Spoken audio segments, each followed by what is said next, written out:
अस्सलाम वालेकुम रहमतुल्लाहि व बरकातुहू। अच्छा स्टूडेंट्स, आज आप लोगों का लेक्चर होगा बायो का लिपिड्स पे। ठीक है, इसको लिपिड भी बोलते हैं, लाइपिड्स भी बोलते हैं। ठीक है, तो इस लेक्चर को आपने गौर से सुनना है। ठीक है, और इसके नोट्स बना लीजिएगा। ठीक है, और हमारा जो सही सेशन है, ठीक है, इसका फ़ेज़ 2 यानी बैच 2 स्टार्ट होने जा रहा है 25 जनवरी से। तो अगर आप रजिस्ट्रेशन करवाना चाहते हैं तो आप इसमें एडमिशन ले सकते हैं। ठीक है, ये 3 मंथ का सेशन होगा और इसमें आपकी कंप्लीट तैयारी करवाई जाएगी। ठीक है स्टूडेंट्स, तो आप इस लेक्चर को आप गौर से सुनना है। ठीक है, जो बेटा हमारे पास लेक्चर है that is about lipids. Chapter 2 biological molecules हम डिस्कस कर रहे थे, जिसमें हमने फर्स्ट ऑफ ऑल डिस्कस किया था इंट्रोडक्शन को।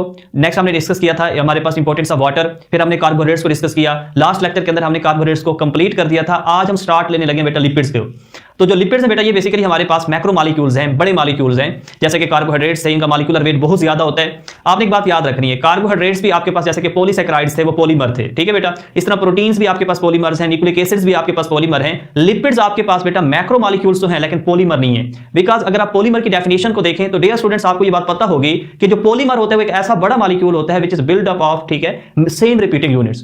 तो पॉलीमर के अंदर बेटा सेम रिपीटिंग यूनिट का होना जरूरी है। अब अगर हम लिपिड्स की बात करें बेटा, तो हमारे पास लिपिड्स को बनाने वाले जो कंपोनेंट्स हैं वो सेम नहीं, वो डिफरेंट होते हैं। इसलिए हम कहते हैं कि हमारे पास जो लिपिड्स है वो मैक्रो मॉलिक्यूल, बड़ा मॉलिक्यूल तो है लेकिन हम इसे पॉलीमर का नाम नहीं देते। तो मूव करते बेटा इसकी डेफिनेशन की तरफ। देखिए बेटा, हमारे पास जो लिपिड्स है वो कहते हैं कि it is a heterogeneous group of compounds relating to fatty acids. अब यहां वो टर्म इस्तेमाल कर रहे हैं हेटेरोजेनियस।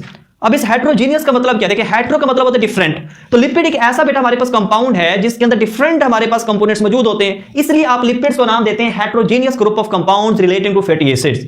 और इस हेटेरोजेनियस ग्रुप ऑफ कंपाउंड्स के अंदर आपके पास फैट्स भी आ जाते हैं, ऑयल्स भी आ जाते हैं, वैक्सेस भी आ जाते हैं, फास्फोलिपिड्स भी आ जाते हैं, स्टेरॉइड्स भी आ जाते हैं। तो हमारे पास कार्बोहाइड्रेट में जो पॉलीसैकेराइड्स थे, ठीक है, इसी तरह अगर प्रोटीन की बात करते हैं बेटा, तो हमारे पास होमोजेनियस ग्रुप ऑफ कंपाउंड्स हैं, क्योंकि उनको बनाने वाले जो रिपीटिंग यूनिट्स होते हैं, जो कंपोनेंट्स होते हैं वो सेम होते हैं। क्योंकि लिपिड्स के अंदर हमारे पास कंपोनेंट्स डिफरेंट हैं, तो इसलिए बेटा हम लिपिड्स को कहते हैं ये आपके पास हेटेरोजेनियस ग्रुप ऑफ कंपाउंड्स हैं रिलेटिंग टू फैटी एसिड्स।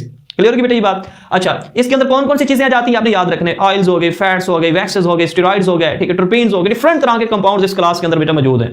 इसलिए हम लिपिड्स को, ठीक है, मैक्रो मॉलिक्यूल का नाम दे रहे हैं, पॉलीमर का नाम नहीं देते। इसलिए हमारे पास एक टर्म भी आपने ये बात सुनी होगी कि all polymers are macro molecule. जितने भी पॉलीमर होते हैं वो मैक्रो मॉलिक्यूल्स होते हैं, but every macro molecule is not a polymer. ठीक है, हर पॉलीमर मैक्रो मॉलिक्यूल हो सकता है, लेकिन बेटा हर जो मैक्रो मॉलिक्यूल है वो पॉलीमर नहीं हो सकता।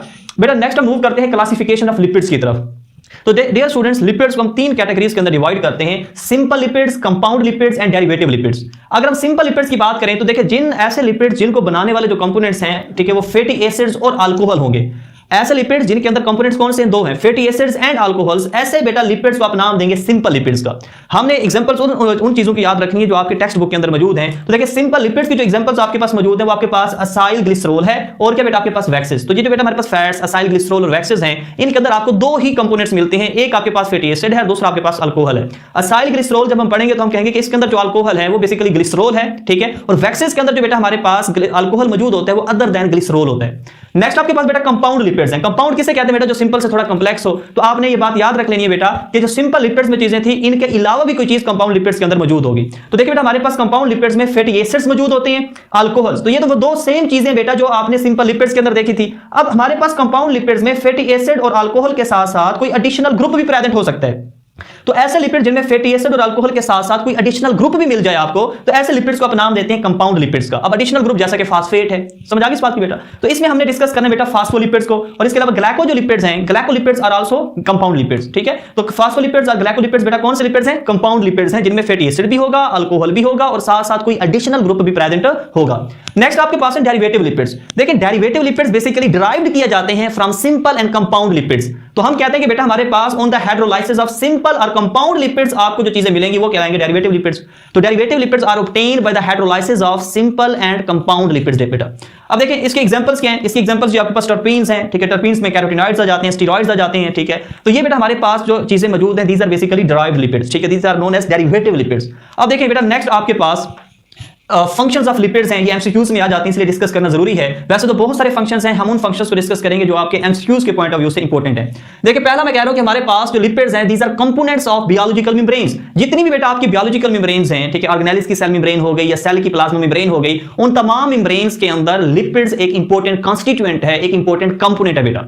अब देखिए बेटा, हमारे पास नेक्स्ट अब क्यों कंपोनेंट है, ये क्वेश्चन बन सकता है, क्योंकि हमारे पास जो लिपिड्स हैं, these are hydrophobic compounds, non polar हैं, और जो हाइड्रोफोबिक कंपाउंड्स होते हैं ये बेसिकली इनसोल्युबल सोलुबल होते हैं किसके अंदर बेटा, वाटर के अंदर, पोलर सॉल्वेंट्स के अंदर, और ये बेटा सोलुबल हो जाते हैं इन ऑर्गेनिक सॉल्वेंट्स जैसे कि अल्कोहल हो गया, ईथर हो गया, क्लोरोफॉर्म हो गया, बेंजीन हो गया। तो ये भी आपने बात याद रखनी है। लाइक डिसॉल्व, लाइक वाला प्रिंसिपल आपने केमिस्ट्री के अंदर डिस्कस किया है, तो उसके अकॉर्डिंग बेटा पोलर जो सब्सटेंसेस होती हैं वो हमेशा पोलर सॉल्वेंट के अंदर डिसॉल्व होती हैं, एंड नॉन पोलर जो सब्सटेंसेस हैं they are always dissolve in the non polar organic solvents. तो बेटा आपने याद रखना है कि हमारे पास ये कंपोनेंट्स ऑफ बायोलॉजिकल मेम्ब्रेन क्यों हैं, because they are non polar, these are hydrophobic compounds and they are insoluble in water but soluble in non polar organic solvents जैसे कि alcohol, ether, chloroform, benzene. Clear होगी बेटा ये बात। अब देखिए नेक्स्ट हमारे पास इंपॉर्टेंट जो पॉइंट है दैट इज देखिए लिपिड्स बेटा स्टोर करते हैं लार्ज अमाउंट ऑफ एनर्जी को, बहुत ज्यादा एनर्जी को फॉर द लॉन्ग टर्म आप अपनी बॉडी में स्टोर कर सकते हैं in the form of lipids. अब क्यों बेटा, देखिए मैं आपको एक बात बताता हूं कि अगर आपके पास 1 ग्राम ऑफ लिपिड है, ठीक है, 1 ग्राम लिपिड जो आपको एनर्जी प्रोवाइड कर सकता है या उसके अंदर जो एनर्जी स्टोर है वो है 9 किलो कैलोरी,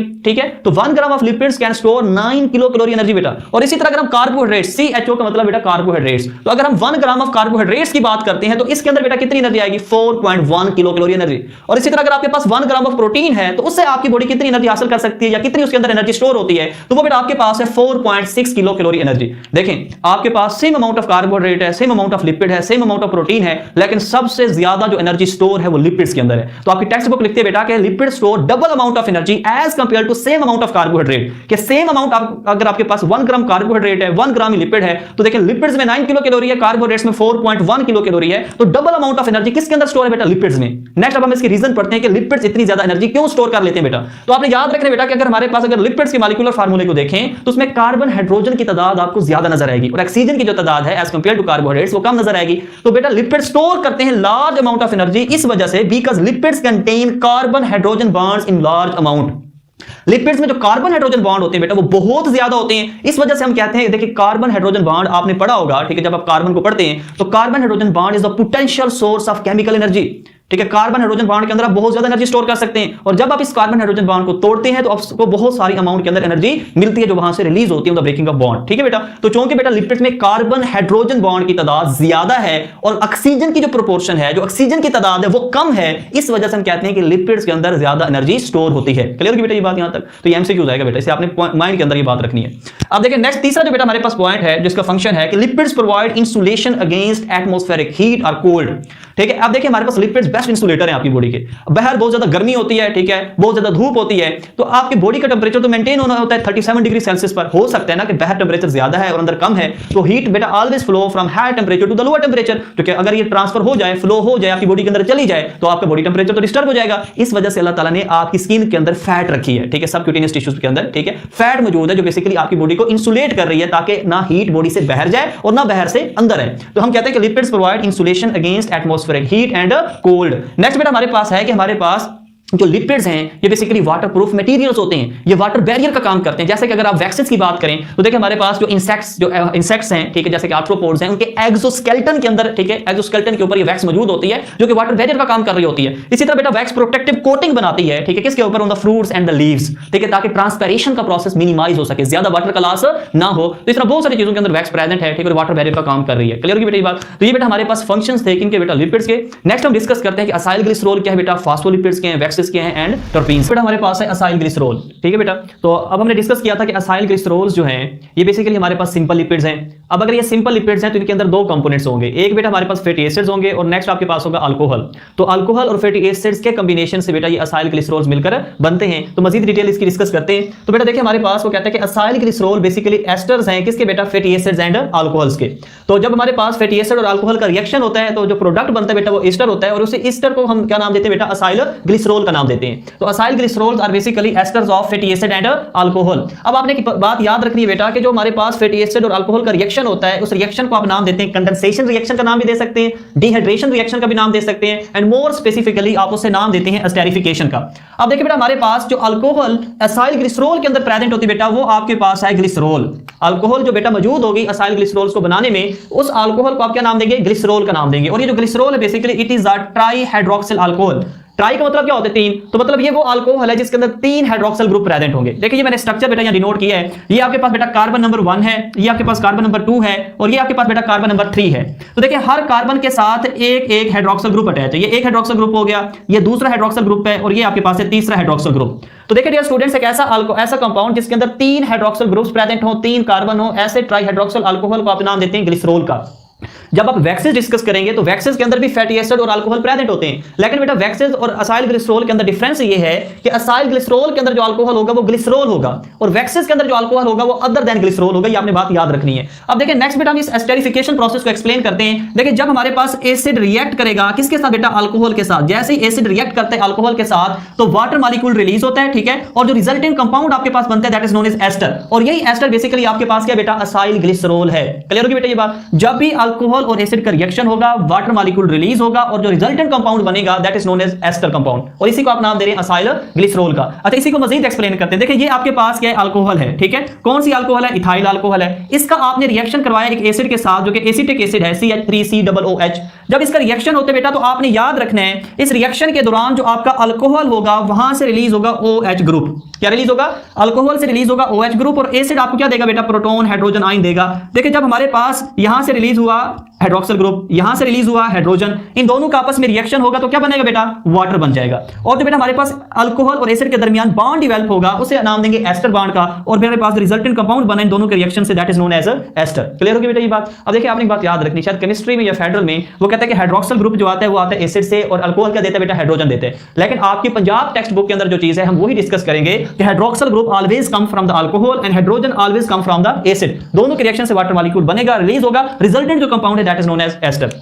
देखिए एमसीक्यूज भी है, अगर पंजाब एफएससी में आ जाता है कि हमारे पास जो हाइड्रोक्सिल ग्रुप है always come from the alcohol, कि आपके पास ये जो हाइड्रोक्सिल ग्रुप है ये हमेशा कहां से आएगा बेटा, ये अल्कोहल से आएगा, और जो हाइड्रोजन है आपके पास ये हमेशा कहां से आएगा बेटा, ये आएगा एसिड से। तो ये आपने बात नहीं भूलनी। अब देखिए नेक्स्ट हमारे पास देखें असाइल ग्लिसरॉल की वैसे तो डिफरेंट टाइप्स हैं, ठीक है, लेकिन जो मोस्ट कॉमनली पाई जाती है, ठीक है, वो आपके पास है ट्राई असाइल ग्लिसरॉल। कौन सी बेटा, ट्राई असाइल ग्लिसरॉल है। देखिए मैं आपको यहां थोड़ी सी बात समझा देता हूं कि अगर आपके पास एक ग्लिसरॉल है और एक फैटी एसिड उसके साथ कंबाइन होता है, एक ग्लिसरॉल है और एक ही फैटी एसिड उसके साथ कंबाइन होते हैं तो बनता है मोनो असाइल ग्लिसरॉल। अब देखिए अभी भी हमारे पास जब मोनो असाइल ग्लिसरॉल बनता है तो अल्कोहल का एक हाइड्रोक्सिल ग्रुप यूटिलाइज होता है ग्लिसरॉल का, और दो अभी भी फ्री हैं, तो मतलब अभी मजीद दो रिएक्शंस हो सकते हैं, दो फैटी एसिड्स अटैच हो सकते हैं। अब देखिए अगर आप मोनो असाइल ग्लिसरॉल का रिएक्शन करवाते हैं नेक्स्ट हमारे पास सेकंड फैटी एसिड के साथ, तो बेटा हमारे पास सेकंड हाइड्रोक्सिल ग्रुप यूटिलाइज हो जाएगा, तो मोनो असाइल ग्लिसरॉल से वो बन जाएगा डाई असाइल ग्लिसरॉल। और जब आप डाई असाइल ग्लिसरॉल के अंदर तीसरा फैटी एसिड ऐड करेंगे तो तीसरा जो लास्ट आपके पास हाइड्रोक्सिल ग्रुप है बेटा, देखें पहला फैटी एसिड आपने ऐड किया तो एक हाइड्रोक्सिल ग्रुप इस्तेमाल हो गया, दूसरा करेंगे तो दूसरा हाइड्रोक्सिल ग्रुप यूटिलाइज हो जाएगा, तीसरा फैटी एसिड अटैच करेंगे तो तीसरा भी यूटिलाइज हो जाएगा। तो अब मजीद फैटी एसिड्स आप इसके अंदर ऐड नहीं कर सकते, ठीक है। एक ऐड किया तो नाम उसका क्या था, उसका नाम बना जी मोनो, ठीक है, मोनो असाइल ग्लिसरॉल। आपने दूसरा ऐड किया तो उसका नाम बना डाई असाइल ग्लिसरॉल। अगर आपने तीसरा फैटी एसिड ऐड कर दिया तो उसका नाम बन गया ट्राई असाइल ग्लिसरॉल। बेटा समझ आ गई इस बात की। तो देखिए हमारे पास जो मोस्ट कॉमनली पाया जाता है बेटा वो आपके पास कौन सा है, ट्राई असाइल ग्लिसरॉल है।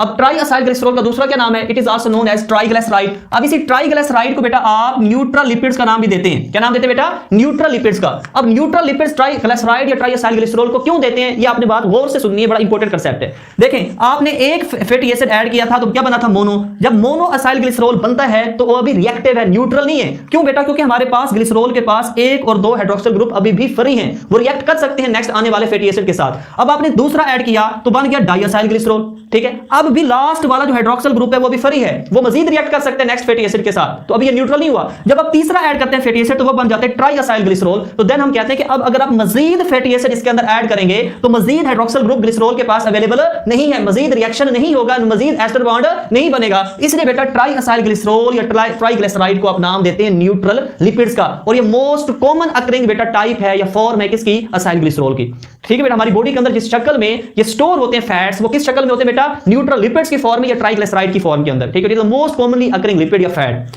अब देखिए नेक्स्ट हम इसी, अब देखें हमने क्या कहा कि ट्राइग्लिसराइड कब बनेगा, जब आप एक ग्लिसरॉल के अंदर, अब देखिए ट्राई असाइल ग्लिसरॉल या न्यूट्रल लिपिड के अंदर ग्लिसरॉल कितने बेटा, एक ग्लिसरॉल का मॉलिक्यूल है और उसके अंदर आपने फैटी एसिड्स कितने अटैच किए बेटा, 3 फैटी एसिड्स अटैच किए। तो देखिए ट्राई असाइल ग्लिसरॉल में एक ग्लिसरॉल होगा इसका कंपोनेंट और 3 फैटी एसिड्स हैं जो रिएक्ट करते हैं किसके साथ बेटा, ग्लिसरॉल के साथ।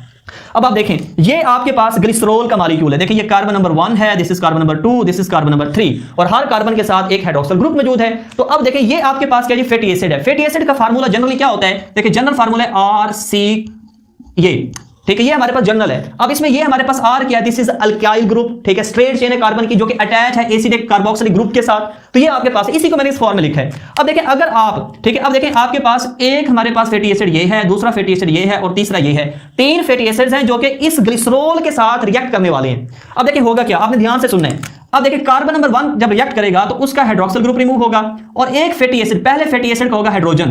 तो आप खुद देखें कि अब जब हमारे पास यहां से हाइड्रोक्सिल ग्रुप जाएगा, यहां से हाइड्रोजन जाएगा, तो रिलीज कौन सी चीज होगी बेटा, यहां से रिलीज होगा वाटर। तो जैसे ही वाटर रिलीज होता है तो देखिए हमारे पास यहां से हाइड्रोक्सिल ग्रुप रिलीज हो गया, ठीक है, यहां से हाइड्रोजन रिलीज हो गया। तो अब देखिए हमारे पास हुआ क्या बेटा, दरमियान में ऑक्सीजन बच गई थी। तो ये देखिए ये जो बॉन्ड बन रहा है बेटा, this bond is known as ester bond, this bond is known as ester bond. अब ये मोनोअसाइल ग्लिसरॉल बन चुका है। अब हम दूसरा फैटी एसिड रिएक्ट करवाते हैं। अब जब दूसरा फैटी एसिड रिएक्ट होगा तो यहां से क्या जाएगा बेटा, हाइड्रोक्सिल ग्रुप, और एसिड से क्या जाएगा, हाइड्रोजन जाएगा। तो क्या रिलीज होगा बेटा, रिलीज होगा आपके पास बेटा वाटर मॉलिक्यूल। जैसे ही वाटर रिलीज होगा, देखिए यहां से हाइड्रोजन गया, यहां से हाइड्रोक्सिल ग्रुप गया और ये ऑक्सीजन बच गई। तो देखिए हमारे पास ये क्या बन गया, this is known as second ester bond. समझा गई इस बात की। अब ये क्या बन चुका है, this is known as डाइअसाइल glycerol.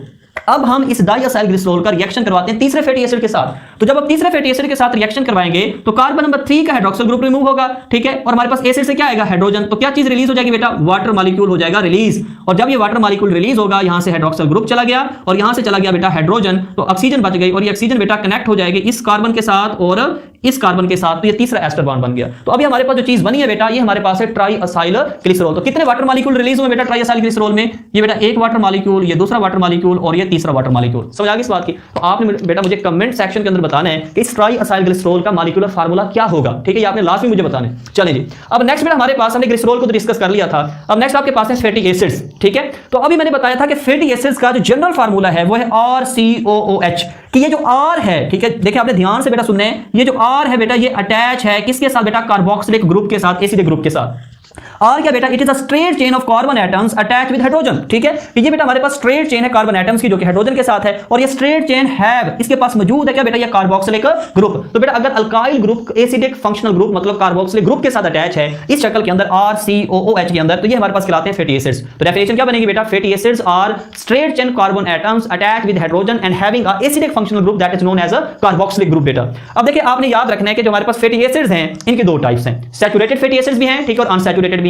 अच्छा आपने यहां एक बात बेटा ध्यान में रखनी है कि जो straight chain of carbon atoms हैं इनकी तादाद, चेन के अंदर जो तादाद R की बात कर रहा हूं बेटा मैं, कि R के अंदर जो कार्बन एटम्स हैं मतलब अल्काइल जो ग्रुप होगा, ठीक है, उसके अंदर आपने याद रखना जो कार्बन एटम की तादाद है वो हमेशा इवन नंबर होती है। कौन सी होगी, इवन होगी तादाद। और कितनी होती है बेटा, ठीक है, ये बेटा 2 to 30 हो सकती है। क्लियर होगी बेटा ये बात। तो even number of carbon atoms present होते हैं किसमें बेटा, फैटी एसिड्स के अंदर। क्लियर बेटा, 2 to 30 कार्बन एटम्स प्रेजेंट हो सकते हैं। अच्छा अब फैटी एसिड्स को हम डिवाइड करते हैं, क्लासिफाई करते हैं दो टाइप्स में, saturated fatty acids and unsaturated fatty acids. अच्छा ये तो बड़ी आसान सी बात है, आप लोगों ने मतलब केमिस्ट्री के अंदर पढ़ते चले आ रहे हैं कि सैचुरेटेड अल्केन्स क्या होते हैं, अनसैचुरेटेड हाइड्रोकार्बन्स कौन से हैं।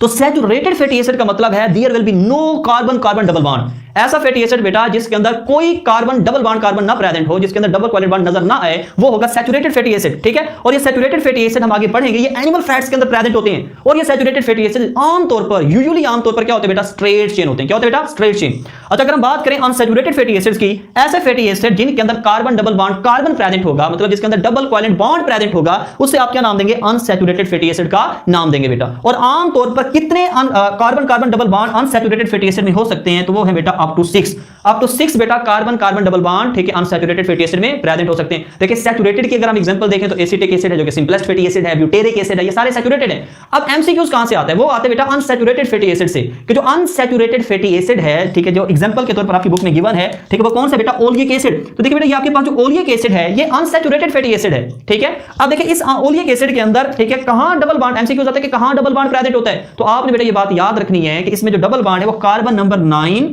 और कार्बन नंबर 10 के दरमियान होता है, ठीक है। ये एमसीक्यूज बहुत इंपॉर्टेंट है, कई दफा एमडीकेट के एग्जाम में आ चुका है कि कौन से कार्बन के दरमियान डबल बॉन्ड प्रेजेंट होगा इन द ओलिक एसिड। तो आपने याद रखना है कि कार्बन डबल बॉन्ड, कार्बन जो है double covalent bond is always present between carbon number 9 and carbon number 10 बेटा। अब देखिए नेक्स्ट आपके पास है, मैंने एक रिलेशन लिखा है कि molecular weight of fatty acid, ठीक है, ये molecular weight of fatty acid is directly proportional to the melting point. इसका मतलब क्या बेटा, इसका मतलब है कि जैसे जैसे बेटा फैटी एसिड का मॉलिक्यूलर वेट इंक्रीज होगा वैसे वैसे उनका मेल्टिंग पॉइंट भी क्या होगा बेटा, इंक्रीज होगा, ठीक है। जैसे जैसे बेटा नंबर ऑफ कार्बन एटम्स की तादाद फैटी एसिड के अंदर बढ़ती चली जाएगी वैसे वैसे बेटा इनका मेल्टिंग पॉइंट्स भी इंक्रीज होता जाएगा। समझ आ गई बेटा इस बात की कि जैसे जैसे नंबर ऑफ कार्बन एटम्स बढ़ रहे हैं, जैसे जैसे उनका मॉलिक्यूलर वेट बढ़ रहा है, वैसे वैसे साथ बेटा उनका मेल्टिंग पॉइंट भी क्या होता जा रहा है, इंक्रीज होता जा रहा है। अब दूसरा रिलेशन सुनिएगा बेटा कि हमारे पास जो मॉलिक्यूलर वेट है अगर वो इंक्रीज होता है तो इसका मतलब कि जो सॉल्युबिलिटी है इन ऑर्गेनिक सॉल्वेंट्स वो भी क्या हो जाएगी बेटा, इंक्रीज हो जाएगी। अब स्टूडेंट्स क्या गलती करते हैं, वो कहते हैं कि जैसे मॉलिक्यूलर वेट इंक्रीज होता है तो सॉल्युबिलिटी बढ़ जाती है। बेटा बढ़ती है, लेकिन किसके, कौन से सॉल्वेंट के अंदर, नॉन पोलर या ऑर्गेनिक सॉल्वेंट्स के अंदर बेटा। तो molecular weight is directly proportional to solubility in organic solvents. Fatty acids polar जो सब्सटेंस है, जो पोलर सॉल्वेंट है जैसे कि वाटर है, उसके अंदर इनसॉल्युबल होते हैं, लेकिन उनकी सॉल्युबिलिटी बहुत कम होती है। हम ये कह रहे हैं कि हमारे पास जो मॉलिक्यूलर वेट है ये डायरेक्टली प्रोपोर्शनल है to the solubility in organic non polar organic solvents. बेटा क्लियर होगी बेटा यहां तक बात। अब देखिए हम इसको थोड़ा डिस्कस करते हैं। देखिए आपके पास है ब्यूटेरिक एसिड। अब ब्यूटेरिक एसिड के अंदर कार्बन की तादाद कितनी है बेटा? 4 कार्बन एटम्स हैं। कितने बेटा? 4 कार्बन एटम्स हैं। और पाल्मिटिक एसिड जो है बेटा, इसके अंदर जो कार्बन की तादाद है वो कितनी बेटा? 16। तो आपने बेटा याद रखनी है बात, ठीक है कि बेटा हमारे पास ब्यूटेरिक एसिड में कार्बन की तादाद कितनी है? 4, और पाल्मिटिक एसिड में कितनी है बेटा? 16 है। क्या बेटा? 16। अब देखें ब्यूटेरिक एसिड का मॉलिक्यूलर वेट पाल्मिटिक एसिड की निस्बत कम है, तो इसकी जो सोल्युबिलिटी है बेटा वो क्या होगी? कम होगी। मॉलिक्यूलर वेट कम है तो सोल्युबिलिटी भी क्या होगी? कम होगी। ठीक है, पाल्मिटिक एसिड का मॉलिक्यूलर वेट ज्यादा है तो इसकी सोल्युबिलिटी इन ऑर्गेनिक सॉल्वेंट्स या नॉन पोलर सॉल्वेंट्स, इसकी सोल्युबिलिटी भी क्या होगी बेटा? ज्यादा होगी। अच्छा मेल्टिंग पॉइंट को देखें। मेल्टिंग पॉइंट बेटा जो हमारे पास ब्यूटेरिक एसिड का है वो है -8 डिग्री सेल्सियस। कितना बेटा? -8 डिग्री सेल्सियस है। और जो मेल्टिंग पॉइंट है बेटा हमारे पास पाल्मिटिक एसिड का वो कितना बेटा? 63.1 डिग्री सेल्सियस। देखा आपने कि जिसका मॉलिक्यूलर वेट कम है उसका मेल्टिंग पॉइंट भी कम है, जिसका मॉलिक्यूलर वेट ज्यादा है उसका मेल्टिंग पॉइंट भी क्या बेटा? ज्यादा है। अब देखिए नेक्स्ट अगर हम बात करते हैं, हम कंपैरिजन करते हैं एनिमल फैट्स और प्लांट फैट्स का। देखिए प्लांट फैट्स को हम ऑयल्स का नाम भी देते हैं। ठीक है, ऑयल्स क्योंकि जो हमारे पास प्लांट फैट्स हैं रूम टेंपरेचर पर वो लिक्विड फॉर्म में प्रेजेंट होते हैं, उनकी फिजिकल स्टेट क्या होती है? लिक्विड। तो इसलिए बेटा plant fat is also called oil. अब देखिए जो हमारे पास एनिमल फैट्स होंगे उनके अंदर होंगे सैचुरेटेड फैटी एसिड। कौन से होंगे बेटा? Saturated fatty acid. और बेटा प्लांट फैट्स के अंदर जो फैटी एसिड्स हैं वो है अनसैचुरेटेड। बहुत इंपॉर्टेंट बात है बेटा, बच्चे भूल जाते हैं। तो saturated fatty acid animal fats में है और unsaturated fatty acids plant fats के अंदर है, ऑयल्स के अंदर है। अब देखिए सैचुरेटेड फैटी एसिड है तो रूम टेंपरेचर पर इनकी फिजिकल स्टेट क्या बेटा? Animal fats exist in solid form at room temperature. और अगर हम बात करते हैं बेटा प्लांट फैट्स की तो ये रूम टेंपरेचर पर होते हैं लिक्विड फॉर्म में। समझ आ गई यहां तक? अच्छा नेक्स्ट आपने एक बात याद रखनी है कि एनिमल फैट्स के अंदर जो फैटी एसिड्स होंगे वो स्ट्रेट चेन होंगे, मतलब उनके अंदर ब्रांचिंग नहीं होगी, नॉन ब्रांचिंग होंगे या स्ट्रेट चेन होंगे। और जो प्लांट फैट्स के अंदर है वो उनके अंदर ब्रांच चेन फैटी एसिड्स होंगे या रिंग फैटी एसिड्स होंगे। क्लियर होगी बेटा ये बात आमतौर पर। अच्छा नेक्स्ट हमारे पास एक एमसीक्यूज है कि स्पेसिफिक ग्रेविटी ऑफ फैट्स या ऑयल्स कितनी है। तो आपने याद रख लेना बेटा कि जो स्पेसिफिक ग्रेविटी है बेटा वो है 0.8। कितनी बेटा? 0.8 है फैट या ऑयल की स्पेसिफिक ग्रेविटी। वाटर की कितनी? 1। तो कौन ज्यादा डेंसर हुआ? वाटर ज्यादा डेंसर है, भारी है as compare to oil and fat. तो इसलिए तो बेटा जब हम ऑयल या फैट को पानी में डालते हैं तो on the surface of water कौन तैर रहा होता है? ठीक है, ऑयल या फैट की लेयर। तो oil and fats are lighter than water, ठीक है, because there specific gravity is 0.8। तो ये लाइटर है देन द वाटर। और बेटा आप जो हमारे पास फैट्स हैं आम कंडीशन के अंदर they can not be crystallised, आप इनकी क्रिस्टलाइजेशन नहीं करवा सकते, but under the certain condition जब आप स्पेसिफिक कंडीशंस अप्लाई करते हैं दे कैन बी क्रिस्टलाइज्ड बेटा। ठीक है, तो फैटी एसिड्स के अंदर हमारे पास even number of carbon atoms हैं जिनकी तादाद 230। यह बात आपने याद रखनी है। वैक्सेस के अंदर और नंबर ऑफ कार्बन एटम्स होते हैं, वो हम आगे डिस्कस करते हैं बेटा।